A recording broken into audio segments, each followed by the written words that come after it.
Graça e paz, igreja, seja bem-vindo ao primeiro episódio do nosso podcast Mentes Crentes. Hoje eu estou aqui com a nossa primeira convidada, que ela é uma mulher muito especial, porque ela foi escolhida para viver milagres.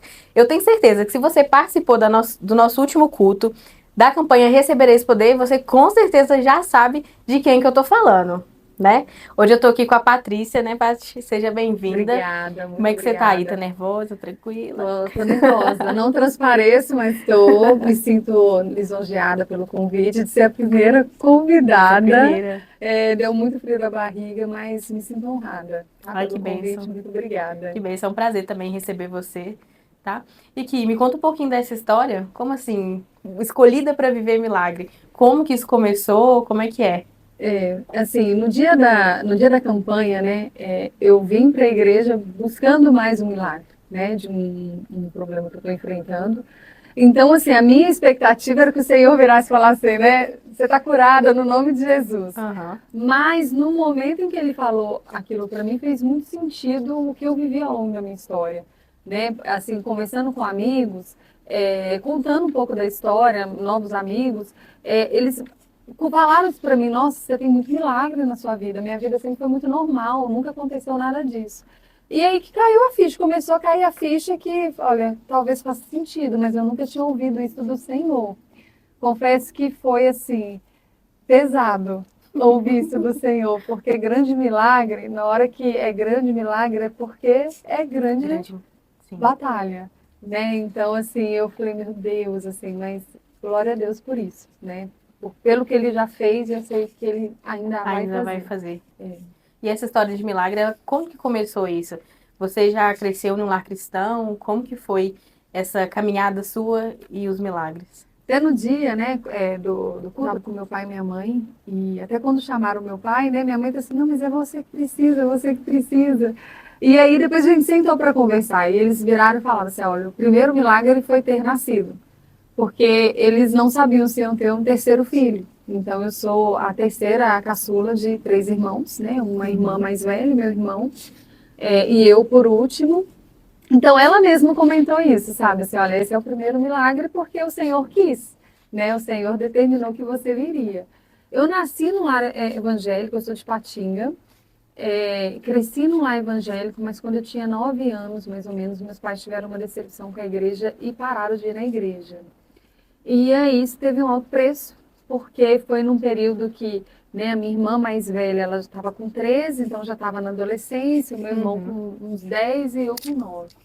Então foi um momento que eu comecei a envolver com a turminha do bairro, e aí eu me desviei. Eu nem considero que eu desviei porque eu não cheguei a conhecer o Senhor com profundidade, né? Eu fui apresentada, mas foi uma apresentação que enquanto eu estive no mundo, o Espírito Santo ele falava comigo, né? Então foi muito, apesar de ter saído, o que me foi apresentado ele gerou frutos. Sim. Né, que me trouxeram de volta, porque eu sabia que um dia eu tinha que voltar para casa. Seu lugar era... entendeu? Então, me desviei. Então, assim, eu com muito nova, com 12 anos, eu comecei a beber, né? Então, foi assim, o período da minha adolescência e o início da juventude foi todo desviado.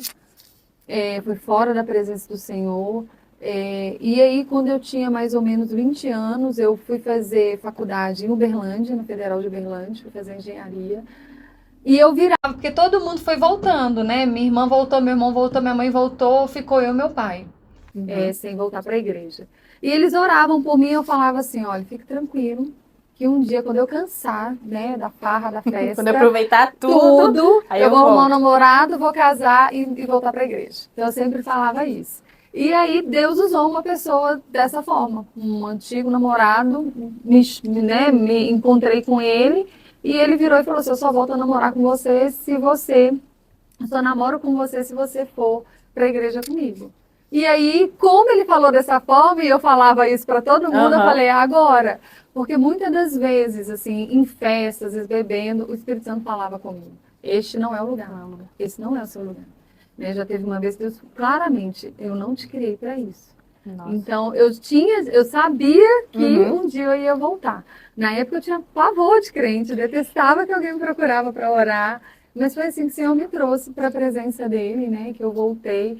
E eu sou muito, né? Depois a gente vai falar um pouquinho disso, mas eu sou muito uma pessoa de sim, sim, não, não. Então, se eu falo que sim, é sim. Sim. E o resto, então, assim, a minha conversão foi de eu sair da universidade, eu voltei para casa dos meus pais, eu fui filho pródigo mesmo, voltei para casa dos meus pais. Eu mudei o número de celular, eu não avisei ninguém da minha cidade que eu estava voltando. Eu queimei todos os CDs do mundo, eu queimei todas as minhas roupas do mundo. Literalmente Então, foi assim, queimou os barcos. queimei isso. E não tem volta, Não eu tem decidi e volta. pronto. Eu decidi, eu vou voltar. E aí, logo depois, eu comecei a servir, né, no Ministério de Jovens, era a Associação de Adolescentes Jovens Batista do Vale do Aço. Então, eu comecei a servir nesse ministério como secretária. Era um ministério que pegava toda a juventude da região, desde Caratinga até aqui João Levade, até Itabira, e a gente fazia encontros, congressos, né? Então, assim, logo depois, eu acho que o milagre da conversão, né, da forma que foi, mas foi esse, acho que o maior milagre, né? Porque num determinado congresso do ano de 2006, nós estávamos vindo, o congresso ia ser em Itabira. Isso, só te interrompendo, você tinha quantos anos? Eu tinha 23, eu estava me formando, tinha 23 anos. A gente estava vindo para esse congresso e nós sofremos um grave acidente nessa BR-381, que eu acho que todo mundo conhece alguém que já acidentou. Então, no trecho de Almolevade a Caeté, o nosso carro acoplanou e bateu de frente com um caminhão de combustível. Meu Deus. Então, a amiga minha que estava dirigindo faleceu, chegou a vir a óbito. E no meu caso, como eu sou baixinha, o cinto estava mal posicionado, então, a priori, não parecia que tinha, né, algo grave, mas o cinto me cortou por dentro. Meu Deus, então, rompeu o meu intestino em 8 lugares. Então, este foi, creio que foi o maior milagre, porque esse acidente aconteceu por volta de 10 da noite. A gente deveria ter sido assistido por um helicóptero, né, para nos socorrer, só que já estava socorrendo outro acidente. Então, até a gente sair do local do acidente, até chegar no João 23, já era quase 3 horas da manhã. Meu Deus. Então, eu fiquei 5 horas com hemorragia interna. Então, quando os médicos me levaram para a tomografia e viu que tinha, né, eles chamam de derrame pleural. Aí eles viraram para minha irmã, que já estava me esperando chegar no hospital, ela é da área da saúde, falou assim, ó, é correr contra o tempo. Então, nesse momento, a fala dele e o olhar dela foi, eu vou morrer. Porque primeiro eu achei que eu ia morrer quando eu vi o carro indo de frente para o caminhão. Aí, quando eu não vi que morri, eu falei assim, vai ficar tudo bem. Eu até falava assim, gente, me dá um Buscopan, só tô com dorzinha na barriga, me libera. E aí, no hospital, quando falaram isso, eu falei assim, agora eu vou morrer. Aí eu peguei o telefone, meus pais moravam em Santos. E aí eu despedi deles. Falei, olha, eu não sei se eu vou voltar. Então, se eu não voltar, eu quero que vocês saibam que eu amo demais vocês. E aí fui para cirurgia, né? Uma cirurgia que abre a barriga toda. E aí que descobriram o rompimento no intestino, o reto foi destruído, ele teve que ser reconstruído. E aí eu saí bem da primeira cirurgia. Foi um susto, né? Quando acordei na UTI, e UTI João 23 é uma UTI punk. Aí quando eu acordei, né, que eu tive dimensão, né? Que eu tinha sido operada nessa gravidade. Logo depois eu fui transferida por ter plano de saúde por aquela época para o Life Center, que havia um médico lá que atendia no Life Center.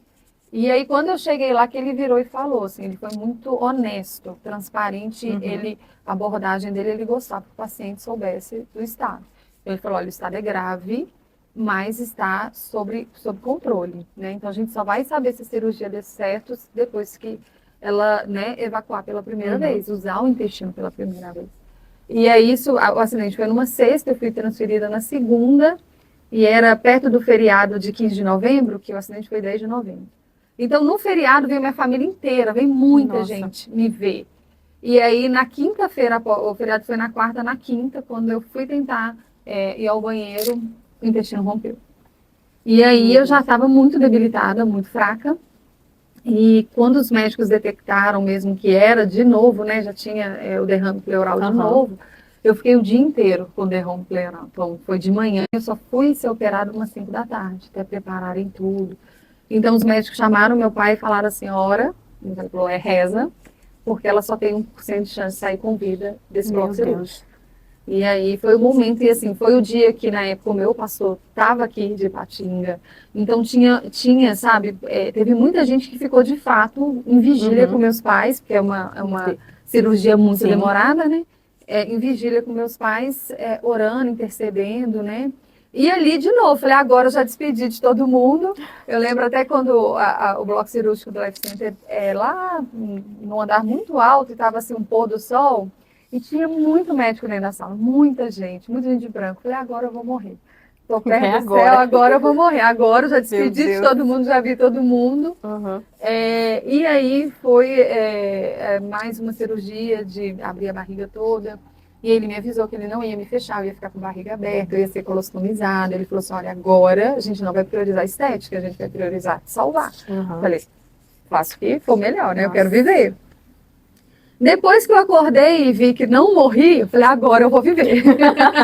Então depois dessa, falei, aí todo mundo que vinha me visitar no hospital, porque esse foi um ano muito difícil para minha família, que 3 meses antes meu irmão tinha sofrido um acidente de moto. Nossa. Então, assim, aí meus pais, né, na época estavam morando em Santos, eles vieram, né, minha mãe veio cuidar do meu irmão, tinha uma semana, eu acho que minha mãe tinha ido embora, e acontece um acidente. E aí, então todo mundo vinha, só que aí a fé já estava ativada. Eu falei, eu não vou morrer, o Senhor me guardou. Né? Eu vi cada detalhe de tudo que aconteceu, porque o Senhor me guardou. Não é a vontade dele que eu morra agora. Então aí tudo mudou minha recuperação. Né? Eu fiquei um tempo colostomizada, mas a minha recuperação foi muito rápida. Né? Depois disso, eu fiquei um mês no hospital. Depois tive que voltar para fazer cirurgia para fechar, né, a colostomia e retirar. E ao todo foram 5 cirurgias que foram feitas. Então esse eu acho que é assim, é o maior, porque é aquele milagre que o médico vira e fala assim, meu Deus, não era para você estar viva. Eu não consigo explicar o fato de você estar viva, né? Eu tenho um contato com o meu médico, e da última vez que eu fui, ele virou, né? Eu já casada com o neto, virou e falou assim, ela não tem explicação, ela está viva não. Então, eu acho que esse é um dos maiores milagres.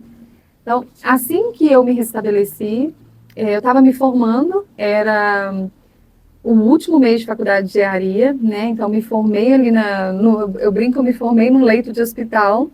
E aí, assim que eu me restabeleci, eu fui para Manaus. Eu passei num programa de trainee e me mudei para Manaus. E eu creio que o Senhor me levou lá para conhecer o meu marido, né? Que a gente se conheceu lá. E isso envolve agora uma outra história de milagre, porque quando eu passei pelo acidente, logo depois eu falo hoje que eu estava desviada dentro da igreja, né? Porque a chama foi se apagando. Então, depois do acidente, toda vez que eu entrava dentro de uma igreja, quando o carro bateu, ele estava tocando o CD do Vineard. Era aquele CD Vem Essa Hora da Adoração. Sim. Então, em toda a igreja que ia, eram essas músicas, esses louvores que estavam tocando. Então, começava a tocar, eu desabava a chorar e saía da igreja, saía do culto.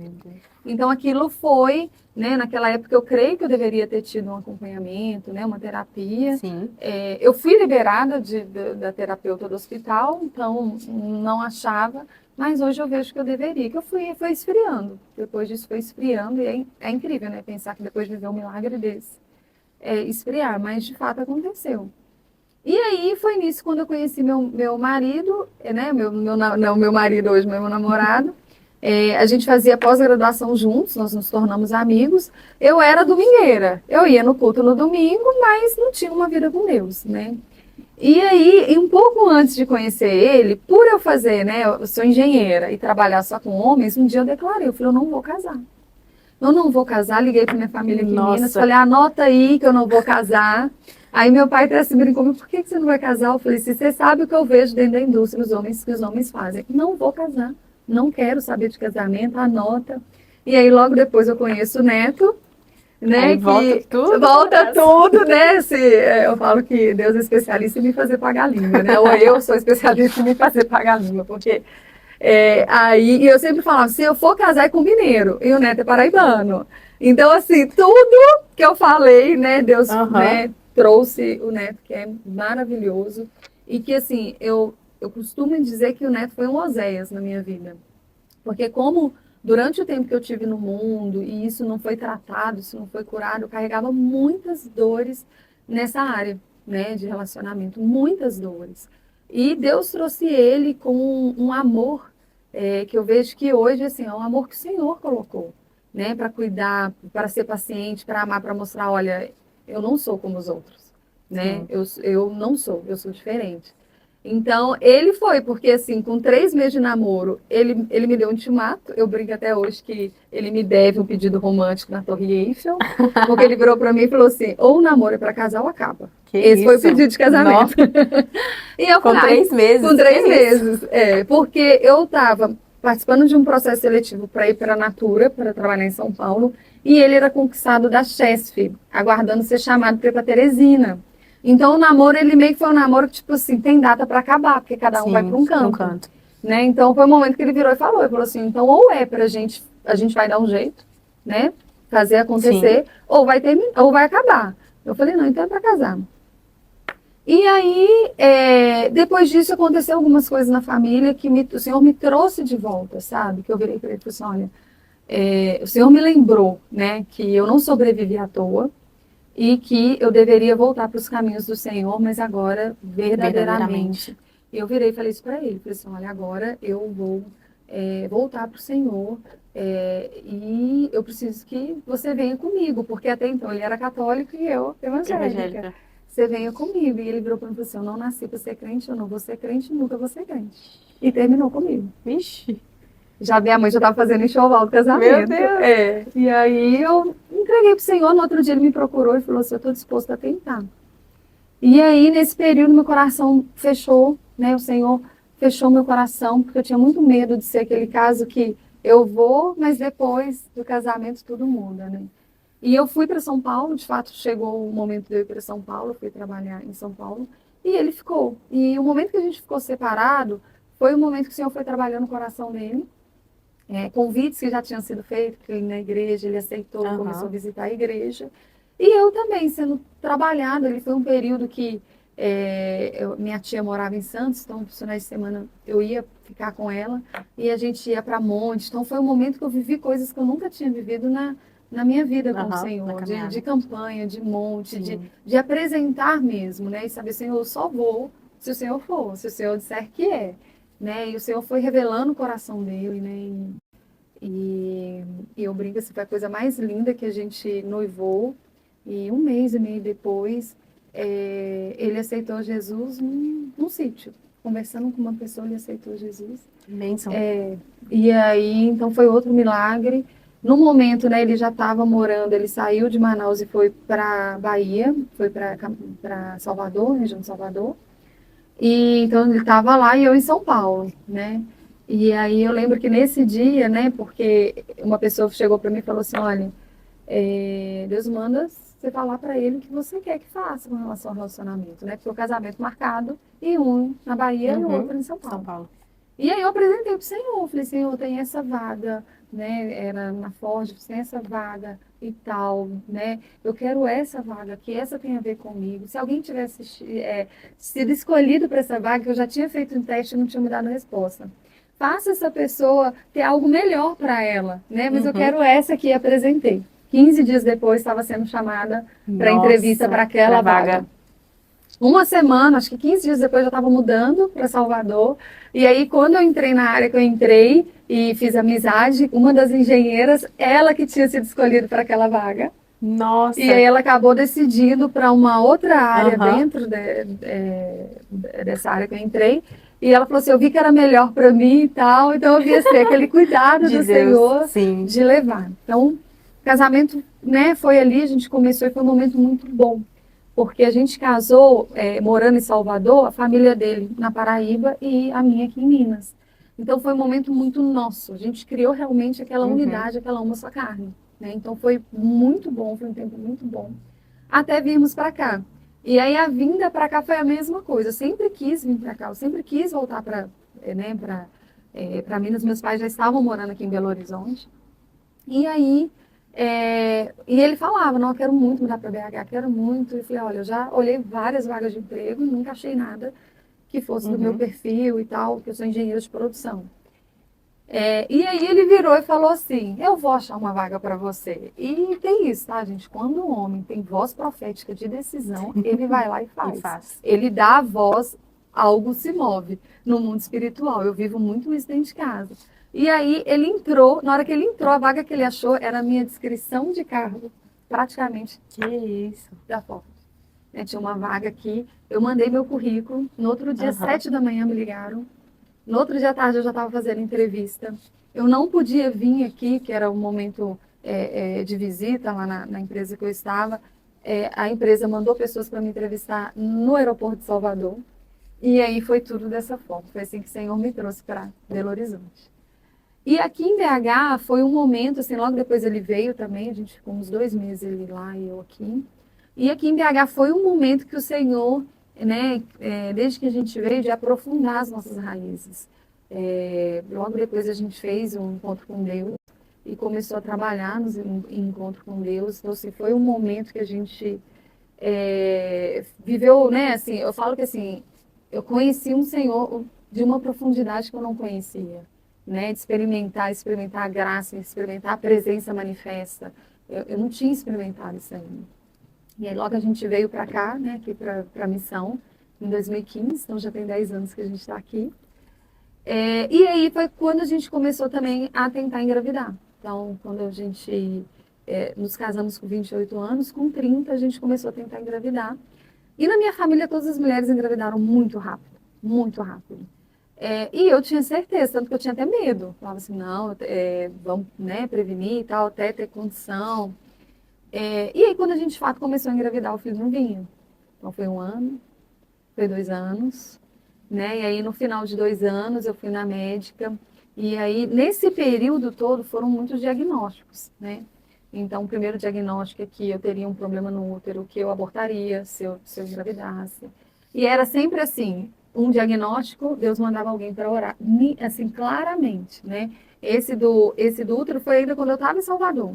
E aí uma pastora muito querida, ela falou assim, vem aqui em casa antes de ir embora, porque eu preciso orar pelo seu útero. E ninguém sabia o que estava acontecendo. Aí eu vim, e aí, né, no início até assim, né, tinha acabado de entrar numa nova empresa, falei, eu não vou engravidar agora, mas quando começamos de novo a tentar, vinham diagnósticos. Então, assim, teve um diagnóstico que eu estaria com os hormônios muito alterados, e aí eu teria que tomar hormônios que seriam uma bomba, né? Então, tem uma rima que é farmacêutica, que olha, se você tomar esse hormônio, dificilmente você retoma o corpo que você tem. E aí eu falei, Senhor, se esse for o preço para eu ter filho, eu vou pagar o preço. E aí eu lembro que eu fui, na época eu viajava muito a trabalho, eu estava em Recife, e aí eu levantei, e eu tinha determinado aquele mês, se a minha menstruação não regulasse naquele mês, eu ia começar a tomar um remédio. E aí eu levantei, aí quando eu levantei de novo, tipo assim, uma semana depois já estava voltando de novo, e aí eu levantei, quando eu vi que tinha descido de novo, eu fui pro banheiro, e chorando, cantando aquela música, né? Vai valer a pena, e chorando. Sim, Falei, Deus, eu não entendo, né? Eu não compreendo, porque comigo tem que ser assim, com ninguém da minha família foi assim. Mas eu vou, né? Eu vou viver o que tiver que ser vivido. Aí quando eu saí do banho, peguei o meu celular, minha irmã, a Vanessa, ela é pastora. Aí eu pego o celular, tinha a mensagem dela. Paty, eu estava aqui no meu tempo a sós com Deus, e ele manda te dizer que agora ele está regulando seus hormônios. Meu Deus. Ela lá em Meu Patinga, né? Isso você já. Já, né? E aí, de Nossa. fato, foi tudo normalizado, sem ação nenhuma. Aí foi de novo, quando completou 2 anos, ela mandou fazer os exames e falou assim, olha, seus exames mostram que você está entrando na menopausa precoce, aos 32 anos. Então, se fosse qualquer outra pessoa, sem esse exame, eu falaria para tentar um pouco mais. Mas no seu caso, você não tem tempo para esperar. Eu vou te mandar para reprodução humana.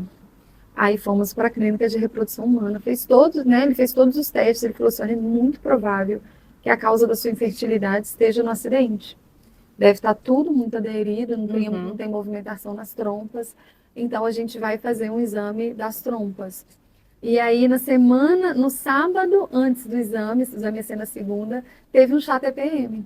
Foi quando eu estava vindo para a missão. Teve um chá TPM e qual que era o tema do chá? Infertilidade. Eram só testemunhos de mulheres que não conseguiam engravidar. Aí, no final, chamou lá na frente quem não estava conseguindo engravidar. E aí eu fui, e aí Deus falou, né, que estava me curando. Quando eu Glória a fiz o Deus. exame, não tinha nada. Glória a Deus. Não tinha nada. E aí foi. Quando chegou, né, 2 anos, e fez todos os exames, aí caiu na causa, eles chamam de infertilidade sem causa identificada, né? Não tinha uma causa provável.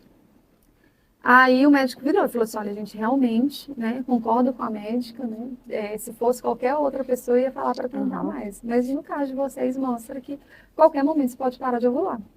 Então, eu sugiro começar, né? E aí tem as etapas, né? Que chama coito programado, inseminação artificial e a fertilização. Na hora que falou coito programado, eu falei assim, não quero. Isso é coisa de vaca, não vou fazer isso aí.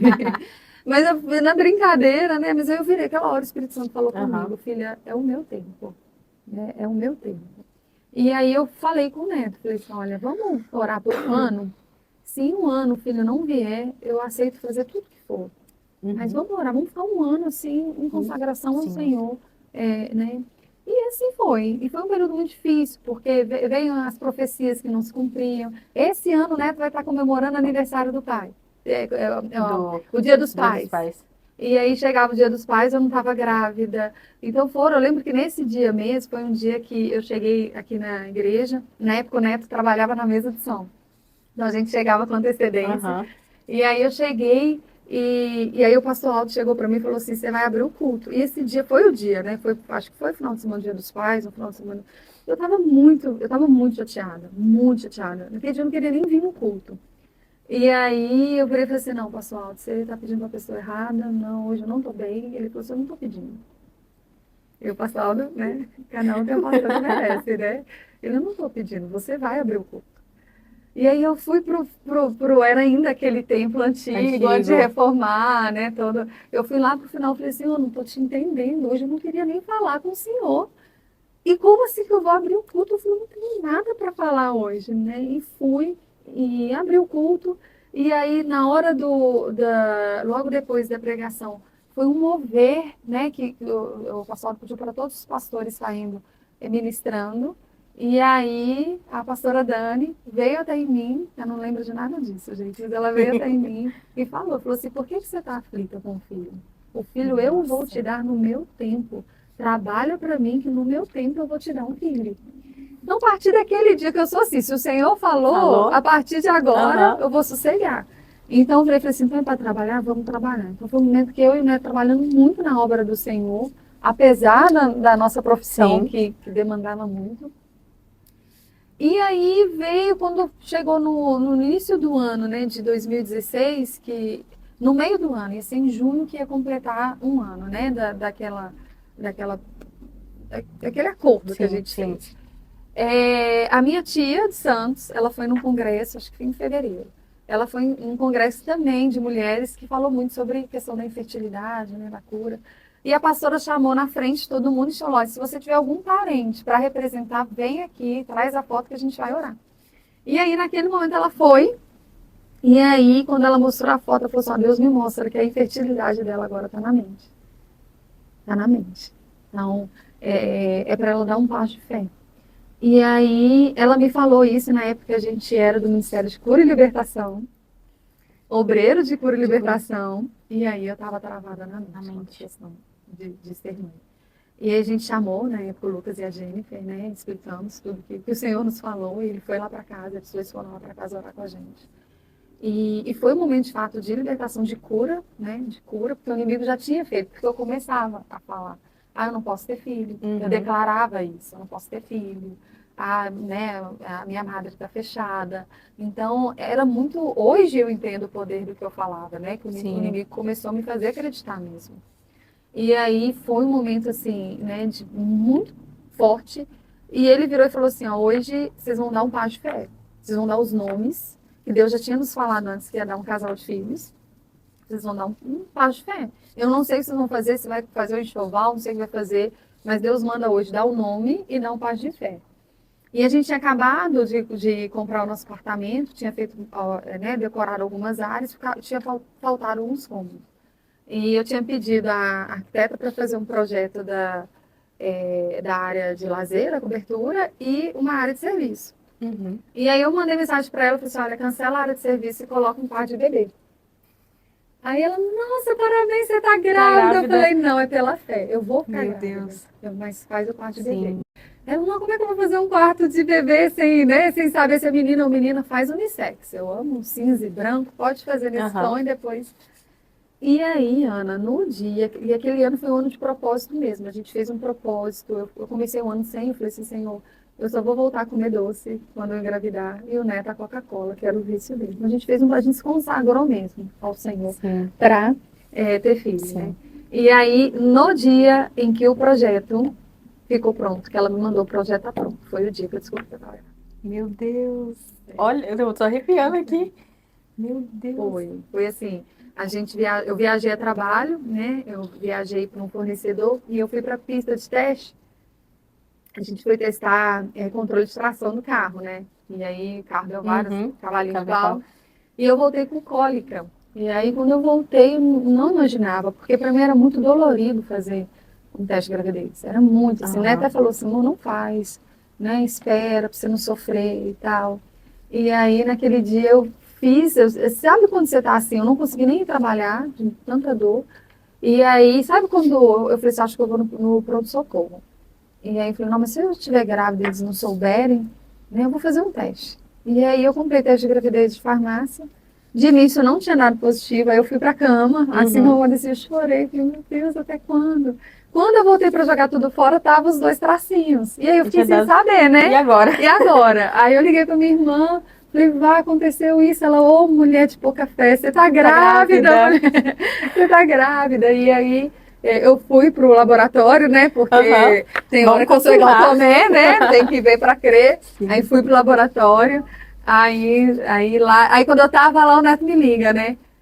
Onde você tá? Eu falei assim, vim no laboratório. Fazer o quê? Aí eu falei, você não pode mentir, né? Aí eu falei, não, vim fazer um teste de gravidez. Por quê? Eu falei assim, eu acho que eu posso estar grávida. Ele é sério. Você fez de farmácia? Eu falei, fiz. Eu deu positivo. Ele não tô acreditando. Eu falei, amor, mas ficou muito tempo. Eu queria fazer uma surpresa, mas ele estragou, né? Você perguntou antes, eu não ia Ele mentir. saber. E aí, deu assim, foi uma alegria muito grande. Foi tudo no mesmo dia, né? Então aí veio o Isaac, né? Veio o Isaac. é, eu lembro assim, a gente teve muita visão antes disso de uma menina. Então a gente sempre acreditava que ia ter uma Aham. menina. E aí, quando eu estava com 3 meses de gestação, meu avô faleceu. E aí, no enterro dele, foi um primo da minha mãe que eu nunca vi. E aí ele virou para mim e falou assim, você que tá grávida, né? Eu falei, tô. Aí ele, é você que tá esperando um profeta? Eu tô assim, não sei ainda não, mas é um profeta. Sabe? Abraão, Isaac, Jacó. Uhum. E o Neto já tinha falado, mas se Falado. for um menino, eu quero Isaac. O nome de Isaac. E aí eu falei assim, cara, faz todo sentido. Esse filho da Aham. promessa tão esperado ser o Isaac, né? Sim. E antes disso, um ano antes, a gente teve aqui que eu acho que foi assim, o disruptor para né, a gente depois chegar para falar do ministério que eu estou hoje, né? A gente teve um seminário de cura da alma aqui na igreja, e eu era engenheira, muito bem-sucedida, mas havia em mim um sentimento de que eu não estava no lugar certo. Então, assim, muitas vezes andando dentro da fábrica, eu andava e falava assim, cara, isso ainda não é o meu lugar. Mas amava o que eu fazia, muito Uhum. bem-sucedida. E aí, nesse seminário, na administração de identidade, não esqueço, pastora Márcia, não esqueço. Deus me revelou, né, que tudo aquilo que eu fazia e eu era pelo aquilo que eu fui criada, né, era mais oriundo das minhas dores do que, de Uhum. fato, ligado à minha identidade. Deus falou assim, eu não te chamei para ser isso. E aí foi quando eu entreguei minha carreira para o Senhor. Eu falei, Senhor, quando eu tiver um filho, eu não volto a trabalhar, né? Então, quando veio o Isaac, todo o processo que eu vivi, eu já avisei, falei, eu não vou voltar a trabalhar. Então, aí é que nasce uma nova Patrícia, porque com o Isaac não nasceu só a mãe que sonhou ser mãe, Uhum. mas nasceu uma nova mulher que precisava descobrir quem era ela, Quem era? entendeu? Então, ele nasceu em 2017 e foi aí os processos que eu comecei, né? Então, logo depois disso, foi assim, falando parece ser fácil, mas na hora que você vive, é muito doloroso. né? Porque era meio que o chão que eu pisava, eu era boa naquilo. A minha identidade, ela estava pautada pelo que eu fazia, não? Era aquilo que você acreditava que você era. Entendeu? Não, quem é você? Sou engenheira, entendeu? Então, depois disso, foi um processo, assim, de buscar no Senhor quem sou eu? Senhor, quem sou eu? Né? Então, eu falo assim que o Isaac, ele me resgatou de diversas formas. Não foi só, né, desse sonho, ele sabe, ele ama que conta a história dele para ele, Gracinha. né? Ele ama, e ele sabe, né, que foi assim, se você é a promessa, né, se é a nossa alegria, se é o nosso riso, né? E, só que ele me resgatou de viver uma vida que o Senhor não me chamou para viver, né? E desde então, né, foi esse processo, a gente viveu várias coisas que foi me levando, eu fiz mestrado, né, e aí durante o mestrado eu fiz uma disciplina de neurociência aplicada à liderança, e aí foi quando eu comecei a apaixonar pela mente humana, né, então foi que Deus começou, assim, eu apaixonei pela essa disciplina. Queria até mudar de tema de mestrado, mas falei, já vou ser leal ao professor que eu estou com ele, vou fazer o que eu me comprometi. Mas eu me apaixonei. E aí, depois do mestrado, Deus nos chamou para um novo tempo de empreender. E aí, esse empreendimento era uma escola que capacitava jovens para o mercado de trabalho. E aí, eu fui buscar capacitação. Falei assim, olha, quando eu fui trainee, eu fui desenvolvida muito rapidamente, com 2 anos. Eu entrei como engenheira e com 2 anos eu virei gerente de produção. E o processo usado foi o coaching. Então, eu falei assim, eu vou fazer um curso de coaching para eu poder desenvolver os jovens para o mercado de trabalho. E aí, nesse meio tempo, engravido de novo, né? E aí veio, né, minha princesinha, Sofia. E aí, pandemia, né? Isso tudo foi 2020, 2021, pandemia. E aí eu não consegui fazer o curso e tinha que tocar a empresa com uma bebê nova, pandemia, e a empresa, as coisas não foram dando certo. Então, não tinha retorno financeiro, né? Para ter retorno financeiro tinha que operar no limite daquilo que é correto, que é ético, e eu não negociava, porque foi assim, eu não abri. E aí, quando a gente viu, né, a empresa, a gente teve que fechar a empresa. E foi nesse momento que eu consegui fazer o curso de coaching. Então, quando eu cheguei no curso de coaching, eu já não cheguei para poder aprender para aplicar, mas foi para me restaurar, porque eu estava quebrada, né? Eu me sentia muito responsável pela perda, porque a gente investiu tudo que tinha e perdemos tudo que tinha. Então, eu me sentia, assim, completamente responsável por isso. E fora isso, né, eu esqueci de contar, entre o Isaac e a Sofia, eu tive uma perda gestacional. Então, eu perdi um bebê entre os dois, que aquilo gerou muita dor, né? Eu perdi num ano, em 2018, eu perdi a minha tia, que era mãe da minha tia de Santos. Nossa. Que tinha, assim, eu falo, né, minha mãe na fé, foi quem cuidou de mim. E no ano seguinte eu perco uma gestação. Então foram 2 coisas que trouxeram dores profundas, né? Eu acho que nem é só trazer dor profunda, mas ela revela o que está profundo lá desde a infância. Sim. Né? E aí, então juntando tudo isso com a perda da empresa, eu estava um caco, eu estava destruída. E aí que eu fui fazer o curso de coaching.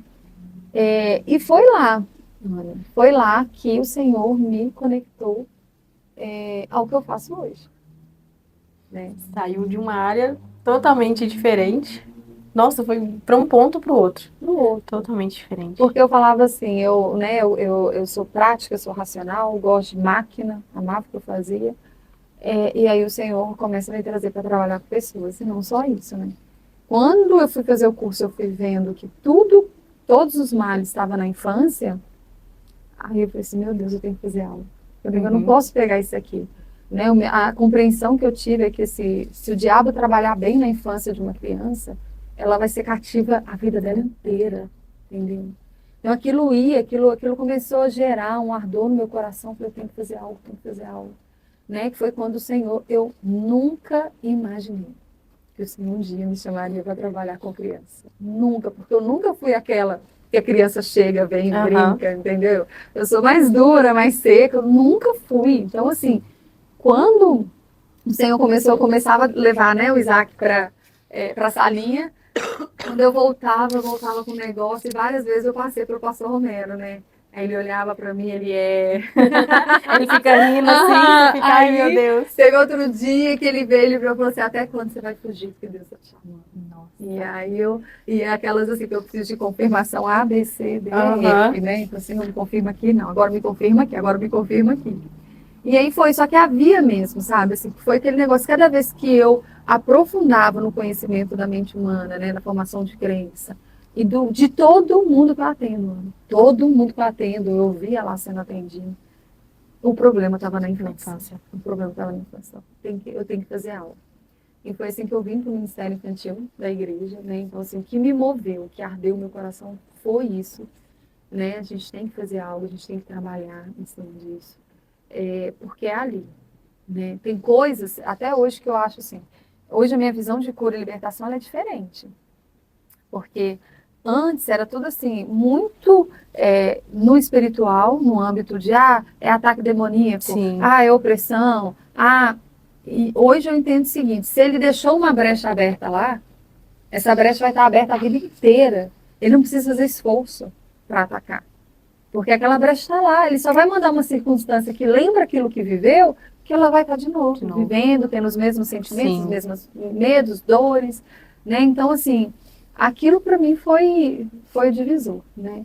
E aí foi quando eu vim para o Ministério Infantil da igreja. Então, por que eu vim, né? Esse foi o motivo. E desde então, assim, eu falo que hoje, né, o Ministério Infantil, primeiro que ele é apaixonante, né? Ele é apaixonante, assim, porque criança é muito genuína. Sim. Ela não dá o amor em troca, se não for verdadeiro, né? E é muito sincero. Tia, a aula hoje está chata. E fala mesmo, né? Mas criança revela aquilo que está acontecendo dentro de casa, né? Quando eu sentei para conversar com o pastor Aldo sobre o Ministério Infantil, eu perguntei qual era a visão dele para o Ministério Infantil.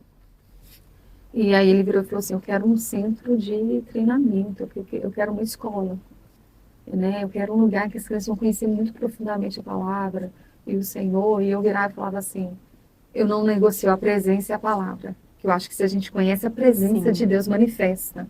É até aquela música, né? Quem já pisou? Você não sabe viver. Se você depois já pisou, você não sabe. E a palavra, né? A palavra que sustenta, a palavra que reverbera, né? Dentro da gente. Então, quando o pastor Aldo falou, eu falei assim, então a nossa visão está alinhada. Então, eu me disponho para o Ministério Infantil. E aí, a gente vem trabalhando nisso, né? Então, a criança revela, a criança mostra se ela é discipulada, se ela não é. A criança, ela mostra o ambiente espiritual dentro de casa. Ela fala, né? Criança, ela traz muita coisa. Eu posso te dizer que, assim, muito mais, né? Eu falo hoje que o meu próximo projeto não é só alcançar as crianças, é alcançar os pais. Porque a gente tem que haver uma escolha de quem vai parar o ciclo. Uhum. Entendeu? Então, que não seja nas crianças que a gente tem aqui hoje, que seja os pais. Que decidam, olha, eu vou paralisar esse ciclo, eu não vou mais transmitir a minha dor para depois ser transmitida, alguém tem que parar. Sim. Né? Então, assim, o Ministério Infantil hoje, ele é algo que quando o propósito chega e é aquele ministério que você não tem hora para servir, você dedica tudo, sabe? Aí é quando você queima mesmo os barcos, entendeu? Você vira e fala assim, por várias vezes, porque é muito, né? Você tem muita afronta, o inimigo não está satisfeito, você está trabalhando nessa área. Sim. Porque ele sabe o poder transformador, né? Então, por muitas vezes eu cheguei, teve até falar com o pastor Romero, falei, nossa, não sei se eu vou continuar. Deus, deixa eu ir para a igreja, que está tudo pronto. E aí, na hora que eu lembro, eu falei, cara, mas eu posso falar com tudo menos com o Senhor. Quem me chamou foi Ele. Eu não tenho escolha de chegar e falar assim, eu vou desistir. Eu estou cansada, eu não tenho tempo para a obra. Se quem me chamou é Ele, é o dono do tempo, é o dono de tudo. Né? É verdade. Então, é por isso que eu estou aqui hoje no Ministério Infantil e dando o tudo, porque o meu tudo me trouxe a esse lugar. Uau. Incrível, né, Paty? Às vezes os pais acham que a salinha das crianças é só um momento para as crianças não atrapalharem, né, o culto, e eles não entendem a profundidade que é o serviço das professoras da salinha, o tanto de coisas, né, espirituais ali que vocês estão lidando, que vocês estão quebrando, é muito profundo. É muito profundo. Muito assim, profundo. Eu já fui uma dessa, né, que não tem salinha, eu vou, não tem, já fui, não, né, e desde que eu entrei, essa tem sido a minha luta de mudar esse sentimento de salinha, de um guarda-volume, né, de um guarda-volume, não, a gente vai servir com propósito, a gente vai servir para inculcar a palavra, né, para trazer a presença, para que eles conheçam o Espírito Santo. Se não houver isso, não tem porquê. Sim. Entendeu? Não tem porquê. Vai com seu filho pro shopping e leva pro parque, né, pro parquinho. Mas ali, aqui não é. Aqui é semeadura. É essa semente que um dia eu escutei no meio da balada numa federal, é essa semente que a gente está plantando. E a gente sente muito, Ana. Por exemplo, esse mês de abril, que é o mês de campanha, você não tem ideia do ambiente espiritual que a gente enfrenta no infantil. É muito pesado. É muito pesado. Porque tudo aquilo que acontece aqui, a criança, ela sente, a criança absorve, a criança, né? Então, assim, a gente meio que se prepara, sabe? Para mim foi até surpresa, eu consegui estar no templo, porque ano passado eu não consegui, Sim. né? Todos os dias da cada... campanha eu estava lá, porque era, né, vem muito visitante, vem muita gente fora, mas não é só isso, é um ambiente espiritual que a gente vem, que aquela criança vê que aquela criança está opressa, né? Que está acontecendo coisas. Então, é muito profundo. Eu acho que, na medida, e eu tenho certeza, convicção, que o Senhor vai levantar, né, pessoas, ele tem falado sobre isso, né, que a obra é grande, a gente ainda não dá conta, né, de absorver tudo, de fazer tudo como a gente gostaria, com a quantidade de pessoas, mas eu sei que o Senhor vai levantar pessoas com este coração, de, cara, eu quero salvar a próxima geração. Sim. Que a grande maioria está ali por isso, não tem... tem gente que até falou, olha, eu não sei se esse é mesmo meu chamado, mas eu quero servir, eu sou mãe, então a maioria é mãe, né? Apesar que não são todos, né? Agora a gente tem pais, né?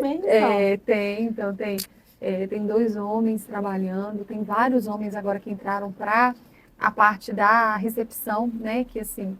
E, gente, eu vou falar uma coisa para vocês, tem uma coisa que essa igreja aqui, ela não mede investimento, é o Ministério Infantil. E isso não existe, Ana. Quando você entra, né, eu faço parte de comunidade de líderes de Ministério Infantil. A maior reclamação, a minha igreja não valoriza, a minha igreja não investe.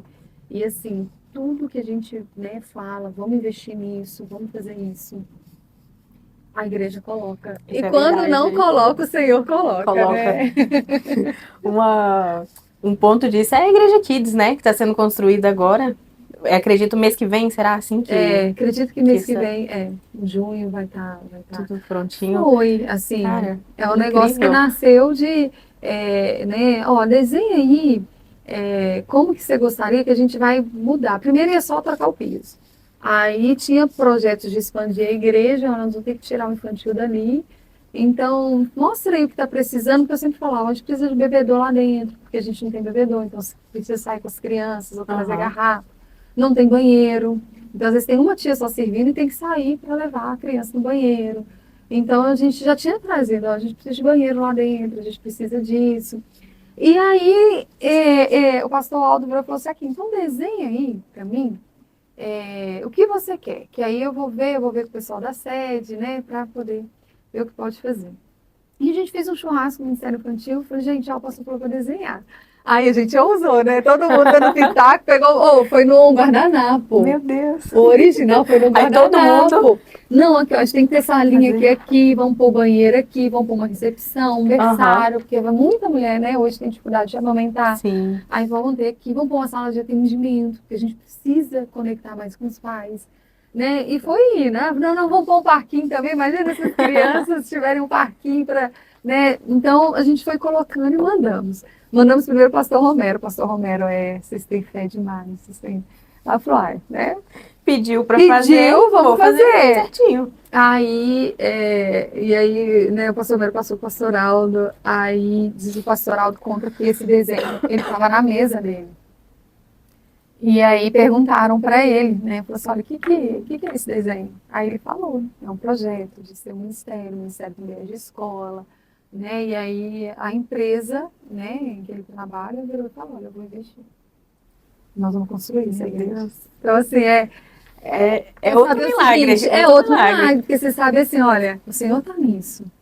E o Senhor tem urgência nisso, porque Sim. não foi só um negócio, eu vou construir, né? Às vezes você vê obra em igreja que fica aí arrastando, né? Não, o Senhor está nisso e menos de um ano depois, essa igreja vai estar levantada. Então a gente entende assim, eu carrego, né? Eu e a Marcela, que é a líder principal do ministério, a gente carrega muito esse temor de que não é oba-oba, não é um ambiente, nossa, que legal, não, é um temor do Senhor, Sim. que Ele não está dando simplesmente para ser um ambiente, uma igreja, não.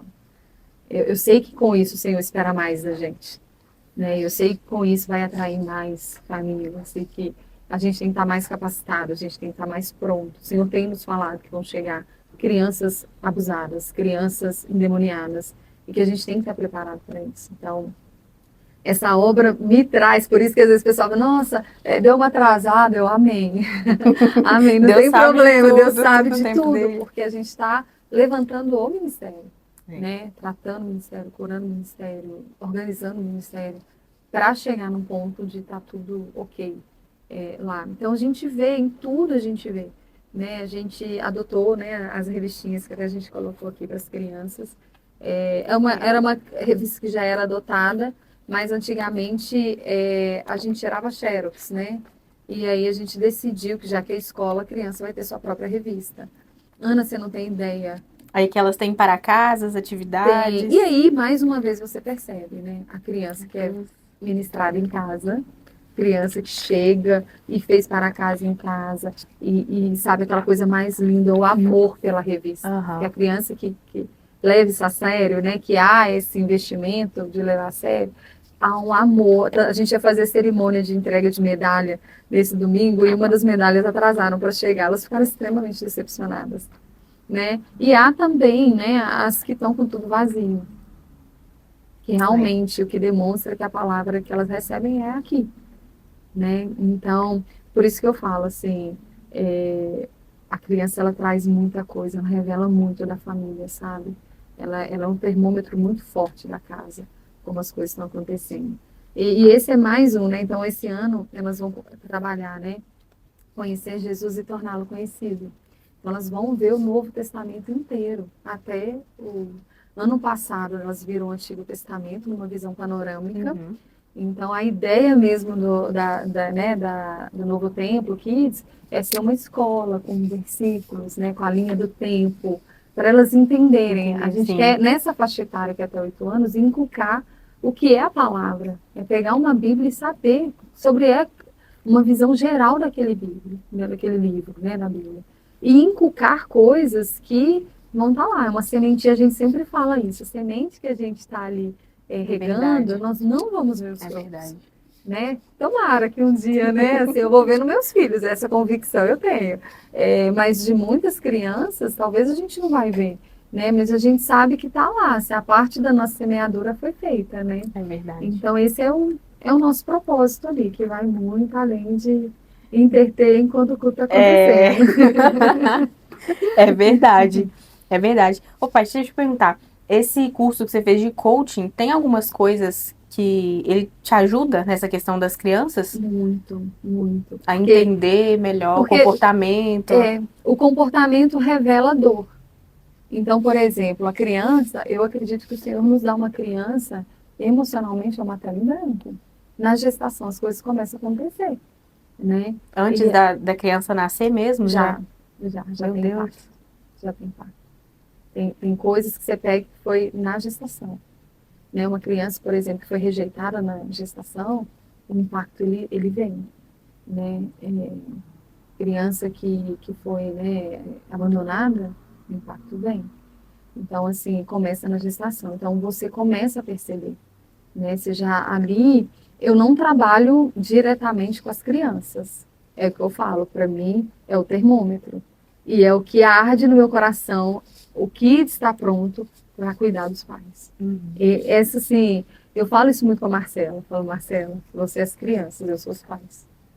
Né? Porque, assim, é o termômetro dos pais. E não é assim, eu não falo com um olhar assim de apontamento, porque eu tenho as minhas questões, né? O que me trouxe até o coach foram coisas de curas que eu vivi e venho vivendo, né? E que meu filho sabe. Ele sabe aquilo que eu falo. E ele conta lá na salinha. Você tá aprendendo a não fazer mais isso, né? Eu falei, estou aprendendo. Meu filho, é uma capacitação do Espírito Santo diariamente para eu não fazer mais isso. Então, assim, mas é isso, sabe? Porque nas crianças o que dá porque a criança ela precisa ter experiências na infância. Ela precisa saber quem ela é e quem fala quem ela é são os pais, né? E a criança saudável, a criança cristã saudável é aquela que o pai declarou a palavra. Declarou a palavra, aquela criança, ela sabe quem ela é em Cristo. Sim. Não é o que ela é uma projeção dos pais, mas quem ela é em Cristo. Ela tem certeza da identidade. Da identidade dela. A criança, ela precisa se sentir pertencente. Então, o núcleo familiar, ele ter certas... vou dar um exemplo. Lá em casa, domingo de manhã, é o café à mesa e que tem que ter o pão de queijo de frigideira. Então, é você criar ritos, Sim. que aquilo é nosso. A gente tem um grito de guerra, que a gente coloca a mão em cima do 1, 2, 3, família. Então, nós temos coisas que eles sabem ser só nosso. A gente não faz em outro lugar com mais ninguém que não seja lá dentro, né? Então, tem aquele momento, a Sofia manda todo mundo orar. E a vez de mamãe, e a vez de papai, e a vez ela vai dando ordem quem ora. Quem que ora. Então isso traz pertencimento. Eu tenho um clã, eu faço parte, porque a criança que não se sente pertencente na infância é o adolescente que vai buscar pertencimento em qualquer grupo. É verdade. Entendeu? E aí que grupo? Ainda mais com o que a gente está tendo no mundo. Verdade. Entendeu? A criança ela precisa se sentir, ela precisa de atenção. Então ela precisa se sentir, a atenção revela o quão a crença de merecimento. Se um pai ou uma mãe nunca tem tempo para olho no olho, para virar e falar assim, não, eu tinha que trabalhar, mas agora eu vou ficar com você, ela nunca vai se sentir merecedora. Nunca. Então, muitos adultos que entram num ciclo de autossabotagem foram crianças que não tiveram essa crença fortalecida. Então, ela vai, quando ela está para conquistar tudo, ela se autossabota e volta pro volta, entendeu? Porque se eu nunca fui digno de atenção do meu pai e da minha mãe, por que eu vou dar certo? Né? Então, ela precisa de limite. O limite e é muito assim, eu converso muito com o Isaac, né? Porque meu papo com o Isaac é diferente, né?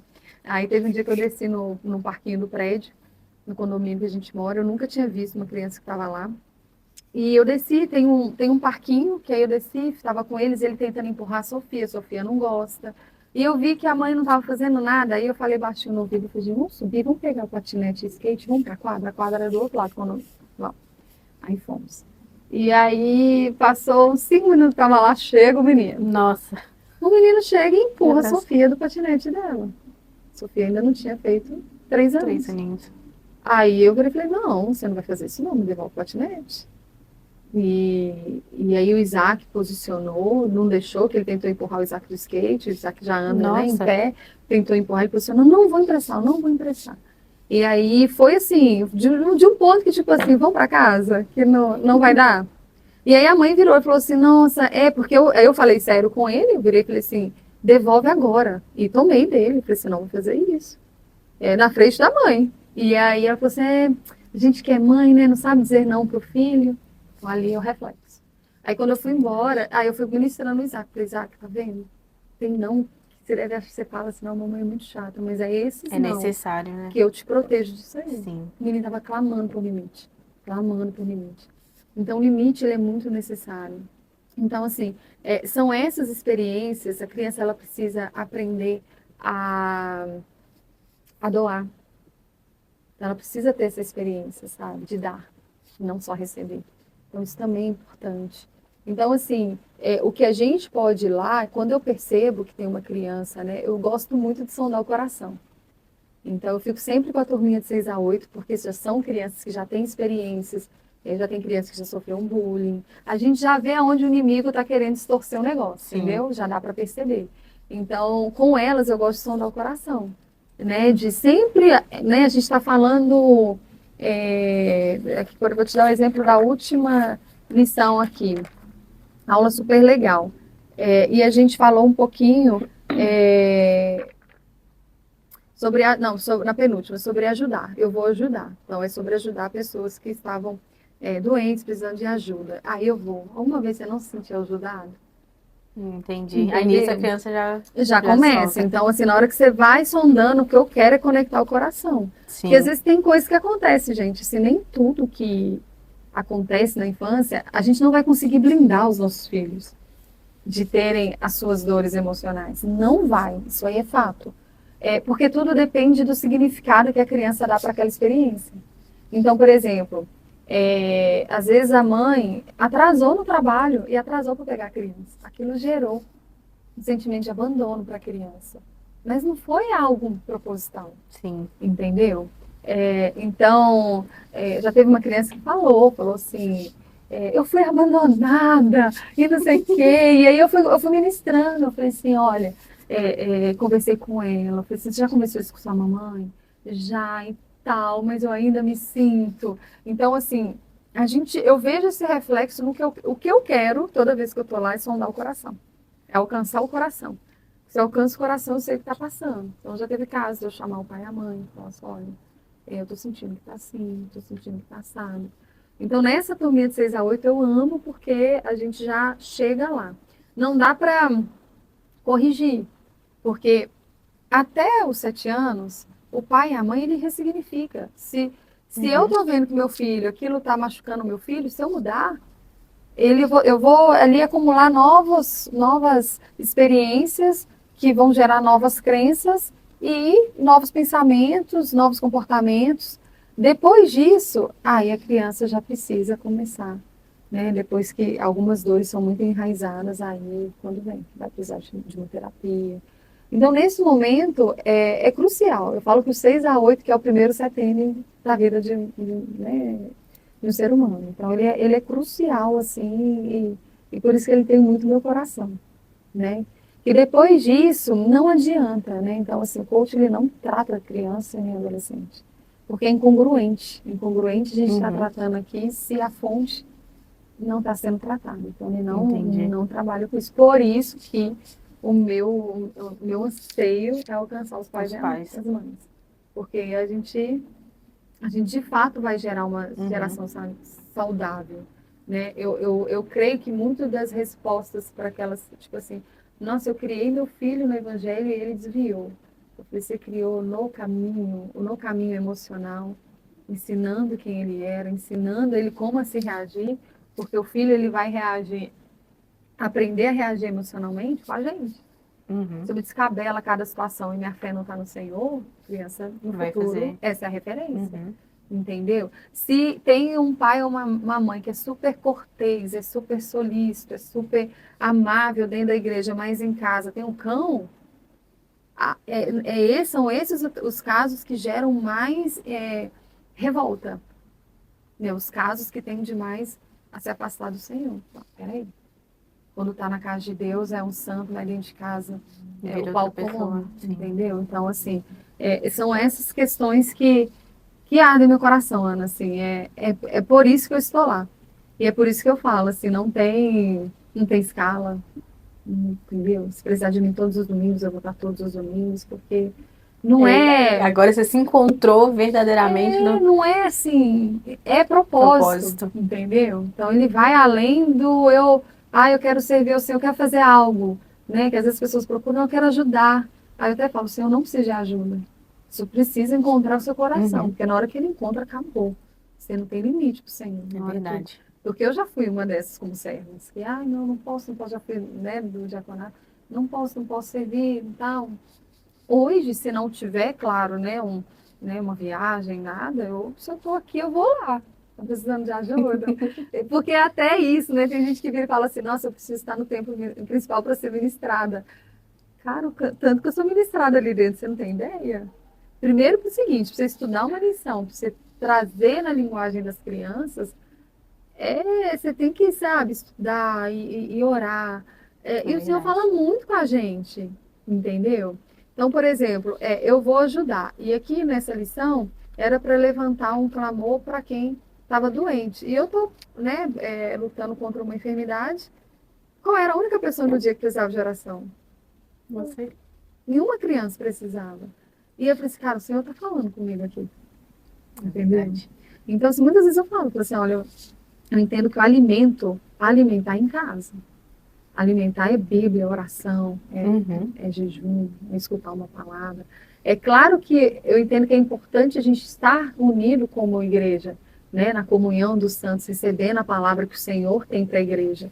Para mim isso é fundamental. Mas se o Senhor está precisando de mim ali na obra, ele vai deixar alguma coisa me faltar? Não tenho dúvida que não. Verdade. Entendeu? Que ele vai me alimentar, ele vai prover, ele vai Suprir. suprir tudo Sim. que eu preciso para ser canal dele ali naquele lugar. Entendeu? Muito profundo. É muito Cara, profundo. que bênção. Que bênção. Esse seu trabalho você divulga no Instagram? Se quiser passar Divulgo. pra gente poder te Eu vou acompanhar mais de até. perto. Eu tenho Instagram, Patrícia Chaves MSC. E aí eu tenho trabalho de analista comportamental, de coach, de mentoria. Né? Então, quem quiser, quem sentir, né, precisa. Eu já vou fazer o meu, viu, gente? Então, Façam o assim, seu também. a análise comportamental, quando você faz o DISC, né, o perfil comportamental, eu falo que ele é o termômetro inicial, porque ele mostra quem você é desde a sua infância e quem você tem tentado ser. Então, aí já Nossa. mostra, entendeu? E como as pessoas te enxergam e como elas querem que você seja. Então tem muita gente querendo, tá cedendo, sabe? Para ser o que o outro acha que deve ser, não sendo ela Sim. mesma, não sendo aquilo que Deus chamou para ser. Só que na hora que você faz o caminho de volta para ser quem Deus chamou, aí que você vai perceber. Né? E muita gente já me perguntou assim, nossa, já teve gente que me falou, não aqui na nossa igreja que tem uma mente aberta, não, mas isso que você está fazendo, o Espírito Santo faz. Faz, se você der abertura. Abertura. Entendeu? Então, o que acontece dentro de um processo, eu trabalho muito pautada na palavra, sabe? Muito na palavra. E o pilar principal que a gente trabalha é sempre espiritual. Nunca eu deixo alguém entrar, né, na sala comigo e sair sem ter convicção de que aquela pessoa ela está se fortalecendo espiritualmente. Nunca. E o que acontece, que eu falo assim, a partir de agora você vai saber o que pedir para Deus. Você vai ter consciência, você vai dizer, cara, vou te dar um exemplo. Teve uma cliente minha que a vida é tranquila, conheço ela há muito tempo. E qual que era o problema dela? Ela queria transicionar, ela também abriu mão da carreira para ter filhos e ela queria voltar. No meio do processo, ela viu que isso era ela querendo atender a expectativa da sociedade, que ela estava muito feliz sendo quem ela era, mas ela era tímida, ela não conseguia falar em público. E aí a gente foi trabalhando a raiz dessa timidez, porque a palavra fala. Você quer saber se tem algo incongruente, assim? É o que a palavra fala. Né? Se a palavra fala que os tímidos não herdarão o reino dos céus, tem alguma coisa estranha à timidez. Né? E aí a gente foi, e aí qual era a raiz? Quando ela era criança, os pais muito religiosos, sempre tinha muito culto de oração em casa, e era sempre assim, criança não pode falar, criança não pode falar, criança não pode falar. Ela, quer dizer que todas os irmãos, que eram vários irmãos, foram afetados da mesma forma? Não.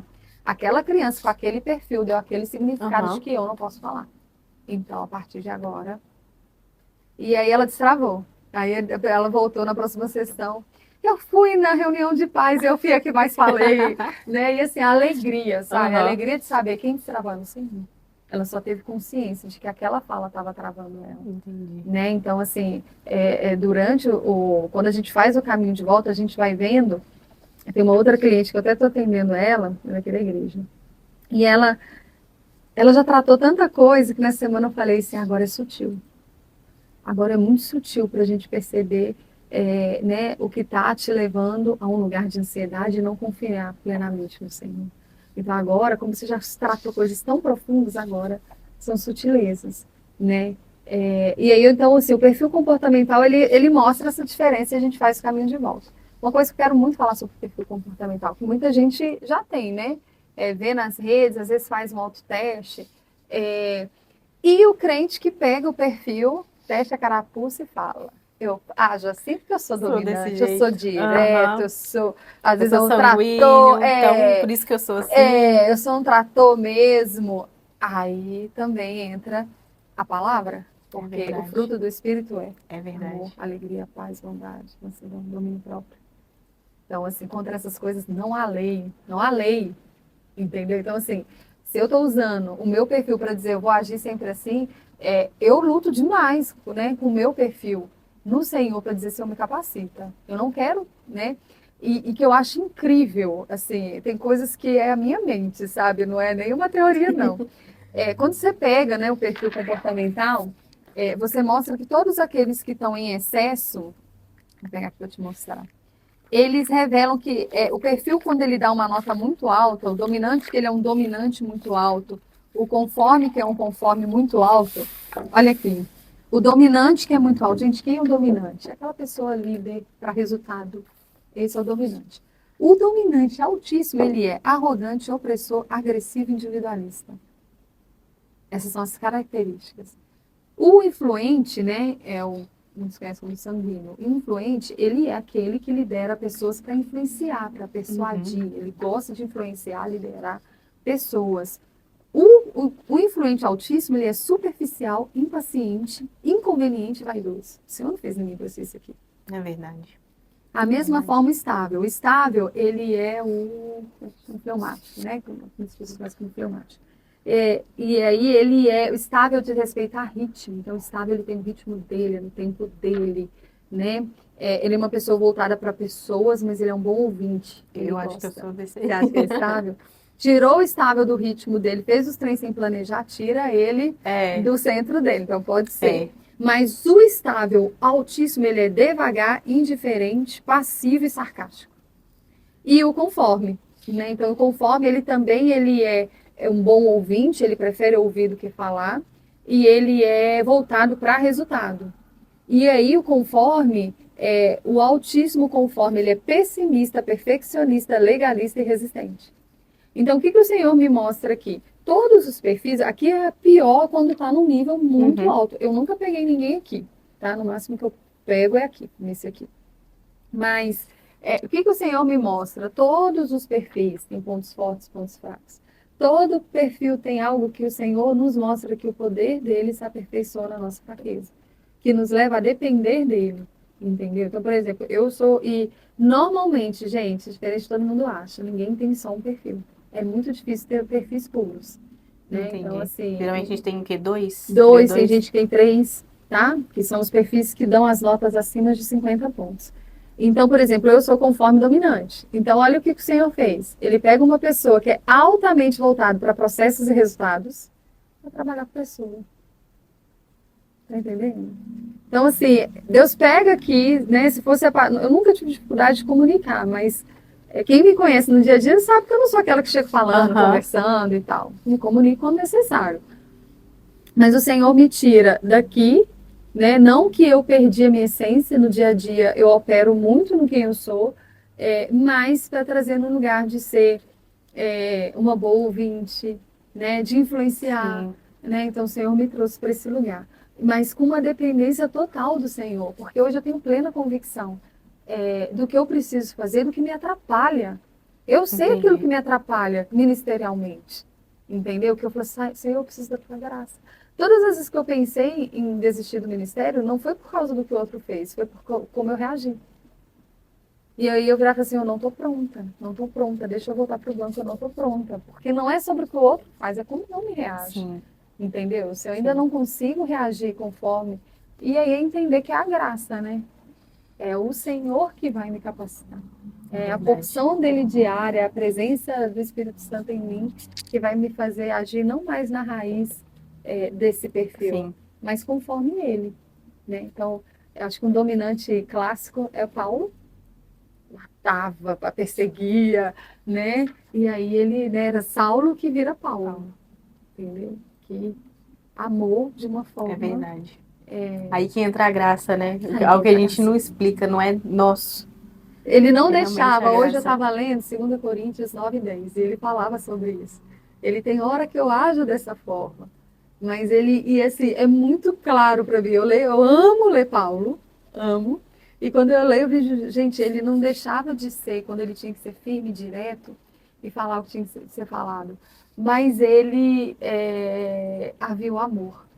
Havia dependência, havia entrega, havia rendição, né? Então, é uma das coisas que eu gosto muito de falar, porque às vezes a pessoa fica segurando, eu sou dessa forma e eu vou agir assim, por exemplo. Um dos problemas do conforme é crítico. Então, assim, Deus me fez com a capacidade de entrar aqui e enxergar tudo que está errado. É meu perfil. E o que eu peço para o Senhor? O jeito, quando falar, como falar, Sim. se eu vou falar. Né? Então, Sim. essa capacitação do conforme. O estável, não ser devagar demais. Não paralisar por qualquer coisa. Né? É essa dependência de deixar o Senhor conduzi-lo no tempo dele. O influente, não falar demais. Dominar o ambiente todo, só ele falando. Então, cada um tem aquilo que vai ter que lutar. Sim. Né? Tem aquilo que vai afetar. Mas é entender que o Espírito Santo capacita. Então, o principal, né, que eu falo é o seguinte: o Senhor pode tudo, né? Tem coisas que vão estar erradas porque tem uma dor, precisa curar. Tem coisas que é enchimento do Espírito Santo, né? A dependência dele. No dia que para de olhar, eu falo isso muito pro Isaac. Filho, no dia que a mamãe para de olhar pro Senhor, a mamãe volta a ser ruim. E nada de bom vem de mim, vem dele, é ele, né? Então é isso. Então, assim, são esses dois que eu trabalho e que eu vejo que tem muita ligação, mas não na infância. A infância é a boa infância, são as boas experiências. Né? A gente não deveria, tem que ter que pensar em tratar uma criança. Né? Se ela está tendo todas as experiências, tem um livro que eu super recomendo que chama Educar, Amar e Dar Limite. Porque ele fala muito dessas instâncias que a criança precisa viver. Então, quem for pai e mãe, pega a dica que esse livro é fundamental. Tá bom? Maravilha, maravilha. Eu já tô aqui, acabando aqui, eu já vou marcar. Já vou marcar para descobrir meu perfil já. Maravilha, porque a gente consegue tratar exatamente o que está paralisando O que está paralisando? a gente. Né? Identificar e tratar. E para casal, então, é fundamental. Ah, tem como fazer junto? Tem. Seria junto o casal? Muito bacana, muito incrível. Você faz cada um separado e depois apresenta um para o outro. Os dois Porque às juntos. vezes tem muito casal brigando porque está querendo que o outro seja igual. Uhum. Age igual, pense igual. Né? E às vezes ali são pessoas que o Senhor trouxe para se completar. É Para a missão verdade. que eles têm aqui na Terra. É verdade. Ai, Tá Paty, bom? incrível. Amei receber você aqui. Nossa, foi muito ótimo, bom. muito esclarecedor. Passou super rápido. Muito rápido. Passou frio na barriga super rápido. Foi ótimo. Muito obrigada por participar com a gente. Eu que agradeço, viu? Bom. Foi muito bom também. Ai, amei, amei. Pessoal, é isso. Espero que vocês tenham gostado. Tá aqui na descrição todos os nossos canais, nossas redes, os links, tá bom? Vou deixar também o Instagram da Paty para vocês acompanharem ela. E é isso. Espero vocês até o próximo. Graça e paz. Até mais. E aí, gente?